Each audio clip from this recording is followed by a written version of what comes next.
My name is Timothy, and I live in a small town named Edinburgh. Just like most small towns on the East Coast, the winters bring snow. This particular winter, though, was one for the books. I couldn't see outside my windows and couldn't open my door. Non-stop snowing for days led up to the snow being piled almost as tall as me. Being stuck inside isn't a problem, though, as I had weeks worth of food stocked up in my pantry and fridge.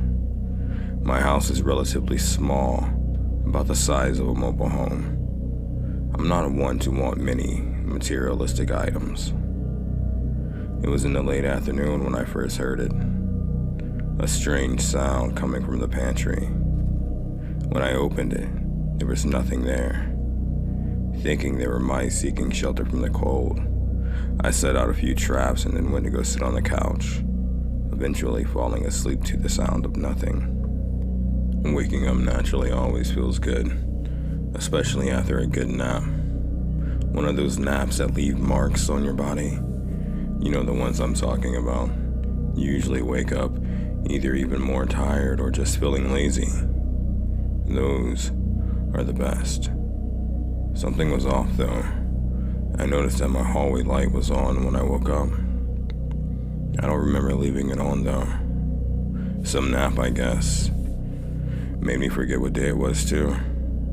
I looked at the clock and noticed that it was getting late.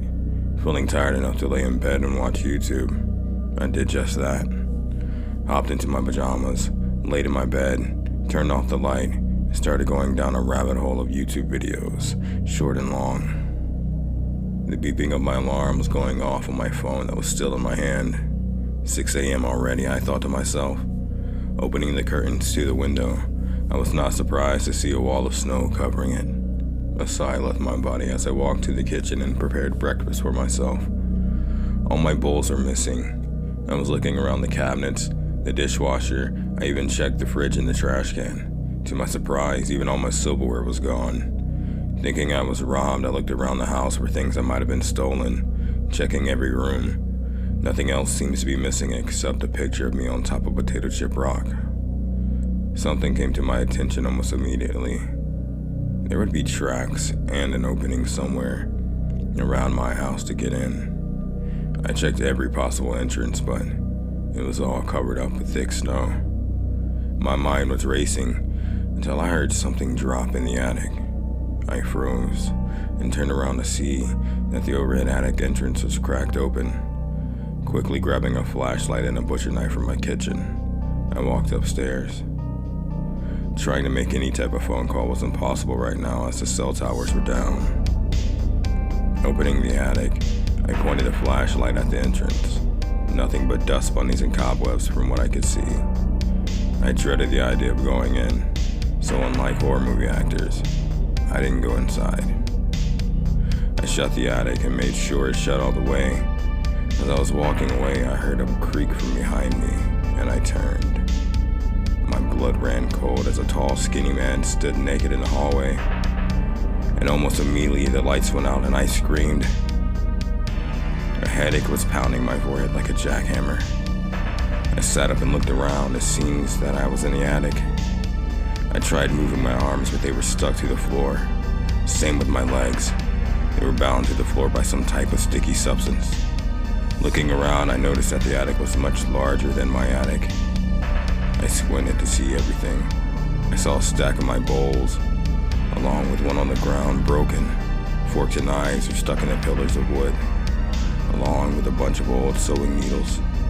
A bright light at the end of the hallway shined into the attic, and something entered. The light went away and I heard a thumping of feet coming towards me. The large man then entered the dim light, but it wasn't a man anymore. This thing had 8 legs and multiple black beady eyes. It was dripping liquid from its mouth onto the floor. That was the same liquid that was on my hands.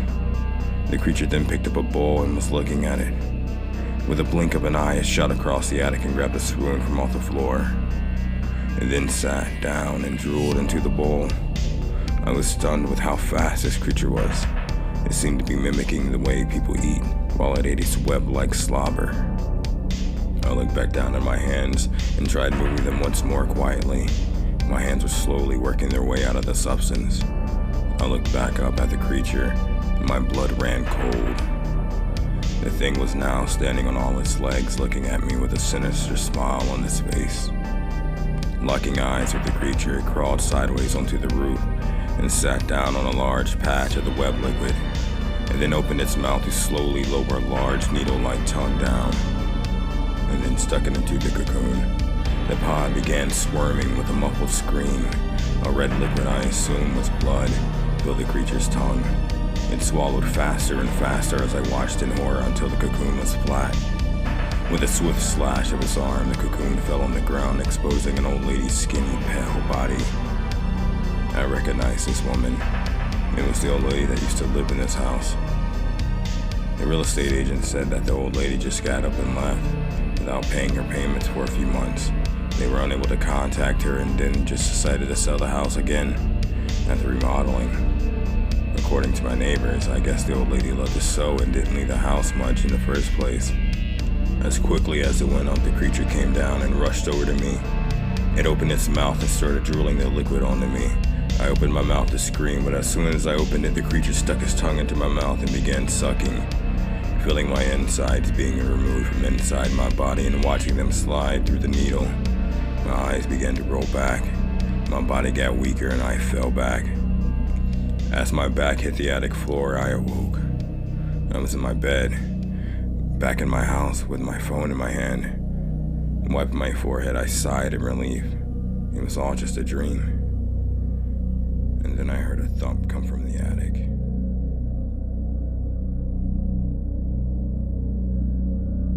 Thank you for watching. And if you enjoyed this video, please like, comment, share, and subscribe to my channel. And always be mindful of your surroundings, because you never know who or what is lurking in the shadows.